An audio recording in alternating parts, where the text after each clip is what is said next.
Hello aspirants. तो NEET 2025 वालों के लिए कल एनटीए ने एक बहुत बड़ा और एक बहुत अच्छा नोटिफिकेशन दिया कि जो सेक्शन बी था जिसमें 5 क्वेश्चंस ऑप्शनल आते थे तो वो अब से नहीं आएंगे। तो टोटल 20 क्वेश्चंस थे ऐसे, तो वो 20 क्वेश्चंस हट जाएंगे। तो अब आपके पास टोटल 180 क्वेश्चंस होंगे। साथ ही साथ टाइमिंग जो होगी वो अब आपके पास 3 घंटा 20 मिनट नहीं, 3 घंटा बचेगी। ठीक है, ये सारी चीजें अब आपको ध्यान रखनी है। तो आप लोगों ने बहुत सारी वीडियोस देख रखी होंगी कि क्या है इसका, क्या नोटिस आया था, आपने पढ़ भी रखा होगा।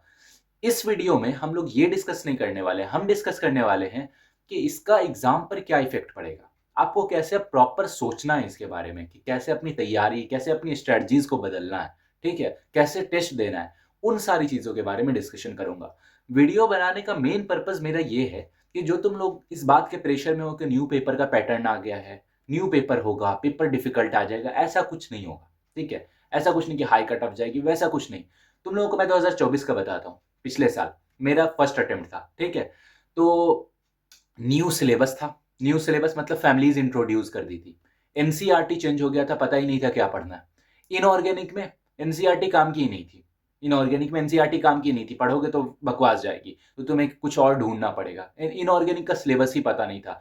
ऐसे ही बहुत सारी चीजें थी जो कि 2024 में पता ही नहीं थी। सबको क्या लग रहा था, पेपर बहुत डिफिकल्ट आएगा, कट ऑफ बहुत हाई जाएगी, ये हो जाएगा वो हो जाएगा। लेकिन हुआ क्या, सब कुछ नॉर्मल हुआ, लेकिन कट ऑफ हाई गई। वो अलग रीजंस जो भी थे वो अलग थे, वो भी अभी मैं डिस्कस करूंगा। ठीक है, लेकिन मैं ये कहना चाह रहा हूं, पेपर क्या हार्ड आया? नहीं, पेपर वही आया जैसे आता था पहले ही।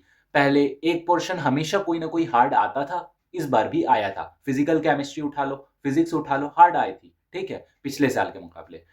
तो मैं ये कह रहा हूं कि इस बात के टेंशन में मत रहो कि पेपर का पैटर्न चेंज हो जाएगा, पेपर डिफिकल्ट आ जाएगा। कुछ नहीं, तुम अपनी प्रिपरेशन बस कंसिस्टेंसी के साथ करते रहो, तुम्हारा बहुत अच्छा होगा। ठीक है, मैं इस वीडियो में 2 पॉइंट डिस्कस करूंगा। सबसे पहला ये कि देखो, तुम्हें अगर कोई भी चीज प्रिडिक्ट करनी हो ना नीट के लिए, तो जेई को देखा करो।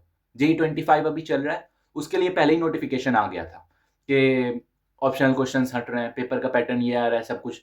तो वो पहले से ये इंडिकेशन था कि तुम्हारा भी चेंज होने वाला है। ठीक है, अब जेई का पेपर जो आ रहा है, मैं सजेस्ट करूंगा तुम सब उससे जरूर सॉल्व करना, क्योंकि जेई का जो लेवल होता है नीट का वही लेवल होगा, ये लिख के ले सकते हो। ठीक है, जेई और नीट में ज्यादा डिफरेंस नहीं है। तो जेई का जो लेवल है वही नीट का लेवल होगा, ये देख लेना। सेम कंडक्टिंग बॉडी है, एनटीए दोनों ही कंडक्ट कर रहा है। ठीक है, इसलिए जो उसका लेवल वही इसका भी लेवल होगा। दूसरी बात कि इन जो जेई का कट ऑफ होगा ना, या फिर जितने उसमें टॉपर्स होंगे, तुम्हें ये ट्रस्ट नहीं होगा, लेकिन नीट में भी वैसे ही टॉपर्स, वैसे ही कट ऑफ जाने वाली है। ठीक है, पिछले साल मैंने खुद एक्सपीरियंस कर रखा है और भी पिछले साल का एनालिसिस किया था मैंने। सब में मुझे यही मिला कि जेई का जो रिजल्ट आता है ना, उसी सिमिलर नीट में भी आता है। ठीक है, क्योंकि बच्चों का जो रेशियो होता है वो बराबर रह जाता है, वो देख लोगे तो। ठीक है, मैं ये कह रहा हूं कि जेई का अगर कट ऑफ अभी हाई आ गया ना, समझ जाना नीट का भी हाई जाएगा। और अगर जेई का अभी का कट ऑफ लो चला गया, ऑप्शनल क्वेश्चंस हट चुके हैं, तो अगर लो चला गया तो इसका मतलब नीट का भी लो जाएगा। और मेरा ये बिल्कुल बिलीव है कि उसका कट ऑफ लो जाएगा। सिंपल सी बात है, और नीट का भी कट ऑफ लो जाएगा, ये मैं कह सकता हूँ। ठीक है, इसलिए डरने की कोई बात नहीं। दूसरी बात कि अब ऑप्शनल क्वेश्चंस हट चुके हैं। तुम्हें मैं थोड़ा सा रीजन बताता हूँ। देखो, 2021 था जबकि ऑप्शनल क्वेश्चंस इंट्रोड्यूस किए गए थे। तो 2021 से लेकर के अब तक ऑप्शनल क्वेश्चंस थे। 21 से पहले अगर देखो तो इक्का दुक्का बच्चे होते थे जिसके 720 आ जाते थे, वरना आते भी नहीं थे मोस्टली के। ठीक है, तो 700 के ऊपर भी बहुत कम बच्चे जाते थे। लेकिन ऑप्शनल क्वेश्चंस कोरोना काल में लाए गए, उसके बाद से ऑप्शनल क्वेश्चंस शुरू हो गए थे। और उसी के बाद से 720 बहुत सारों के आने लगे। इसी तरह से टॉपर्स होने लगे, सबके सब, सबका क्या बोलते हैं, कट ऑफ हाई जाने लगी। लेकिन पहले का देखो तो 600 या 610 पे भी तुम्हारा सिलेक्शन हो जाता था। इवन हिमाचल जैसे स्टेट में 580 पर भी सिलेक्शन हो जाता था। ठीक है, लेकिन अब 650 पर भी नहीं हो रहा। मेन रीजन इसका ऑप्शनल क्वेश्चंस है। ऑप्शनल क्वेश्चंस कितने हैं? 20 थे ना, 20।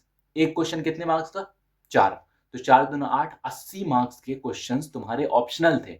यानी कि अगर तुमने 80 मार्क्स का जो चैप्टर आ रहे हैं, अगर वो नहीं पढ़े तुमने, तो एक बंदा जो पूरा सिलेबस पढ़ के आया, तुम मान लो तुम पूरा सिलेबस पढ़ के गए, तुमने सारे क्वेश्चंस आते थे, तुमने सारे क्वेश्चंस कर लिए। ठीक है, अब क्या तुम्हें 720 मिल रहा है। एक बंदा जो थोड़ा सा सिलेबस छोड़ के आया था, वो आया एग्जाम में बैठा, उसे कुछ चैप्टर्स नहीं आ रहे थे, उसने ऑप्शन क्वेश्चन में उसे हटा दिया और दूसरे क्वेश्चंस किए, उसके भी 720 आ गए। लेकिन क्या तुम दोनों सेम डिजर्विंग थे? नहीं। वो डिजर्विंग नहीं था उतना, तुम डिजर्विंग थे। क्यों? क्योंकि तुमने पूरा पढ़ा था, उसने पूरा नहीं पढ़ा, उसने ऑप्शनल क्वेश्चंस की वजह से किया। अब एक मीडियम बच्चे की बात करोगे तो वो जो 80 मार्क्स है ना, 80 मार्क्स समझ रहे हो, 80 मार्क्स 600 720 है ना, 720 में से 80 घटाओ तो समझ लो 80 का मार्क्स तुम्हें मिल रहे हैं, ठीक है, फ्री के मिल रहे हैं। तो अब से फ्री के मार्क्स नहीं मिलेंगे। ये जो 80 मार्क्स फ्री के थे वो नहीं मिलेंगे। मार्क्स लेना पर्पस नहीं है, सिलेक्शन लेना पर्पस है। और हाई कट ऑफ जाए उससे बेहतर है लो कट ऑफ जाए। तो लो कट ऑफ जाए, पेपर डिफिकल्ट आ जाए, कोई बात नहीं, क्योंकि अगर हाई कट ऑफ जाती है ना तो एक्यूरेसी का बहुत ध्यान रखना पड़ता है, ठीक है। उसके अपने बहुत सारे नुकसान है। मैं ये कह रहा हूं कि अब लो कट ऑफ जाएगी, थोड़ा प्रेशर डाउन रखो अपना, इतनी टेंशन मत लो कि न्यू पेपर का पैटर्न आ रहा है, न्यू कुछ आ रहा है। वो कुछ न्यू नहीं आ रहा, सब कुछ वैसे ही होगा जैसे पहले होता था। बस एक नोटिफिकेशन आया है कि ऑप्शनल क्वेश्चंस नहीं होंगे। वो बहुत अच्छी बात है कि 80 मार्क्स जो फ्री में। अब तुम्हें लग रहा होगा कि मेरे 80 मार्क्स घट गए, तुम्हारे 80 मार्क्स नहीं घटे हैं, तुम्हारे 10-20 ही घटे होंगे। लेकिन जो बंदा तुम्हारे बगल में बैठकर जो तैयारी नहीं करता है, उस चैप्टर्स को प्रिपेयर नहीं करता है, वो बंदा 80 में से 60 ले आता है। और तुम 80 में से तुम्हारे 10-20 भी घट जाएंगे ना, 10 घट जाएंगे, 5 घट जाएंगे, बाकी तो मिलेंगे ना तुम्हें। उसके 30 या 40 घटेंगे जो कि वो डिजर्विंग है। तो फिर तुम दोनों के सही मार्क्स बैठेंगे, ठीक है। ऑप्शनल क्वेश्चंस में बहुत घाटा है, बहुत घाटा है। जो पढ़ते हैं ना उनके लिए बहुत घाटा है, लेकिन जो नहीं पढ़ रहे हैं या जो उन्होंने सिलेबस को दाव पे लगा दिया है, रिस्क पे लगा दिया, तो उनके लिए बहुत फायदा होता है। तो अब जो है, जो पढ़ेंगे, जो कंसिस्टेंसी के साथ सिलेबस पूरा करके जाना, ये गलती मत करना कि सिलेबस छोड़ के जाना, फिर तुम्हारे लिए बहुत बड़ा घाटा होगा। एक चीज ये ध्यान रखना कि सिलेबस पूरा करके जाना।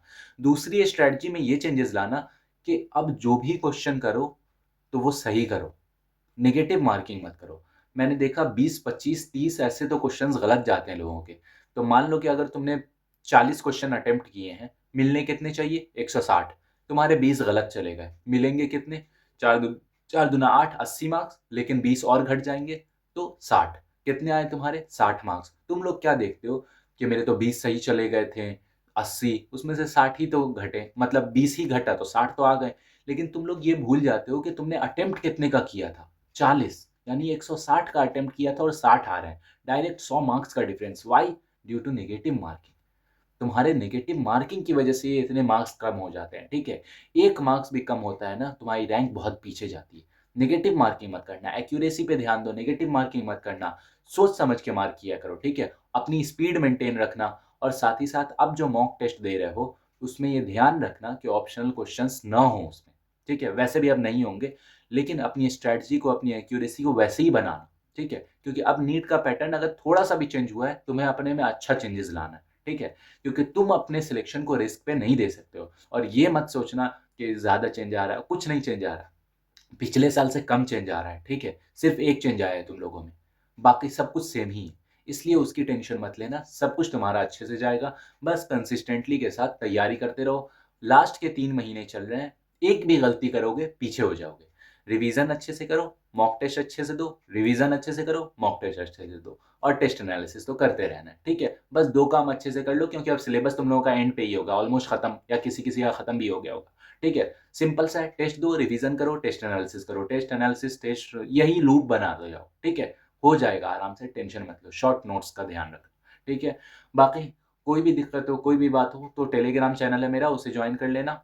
और कमेंट बॉक्स पे लिख देना, मैं रिप्लाई कर ही दूंगा। बाकी वीडियो में कुछ भी अच्छा लगा हो तो लाइक ज़रूर कर देना। मिलते हैं नेक्स्ट वीडियो में। Thank you.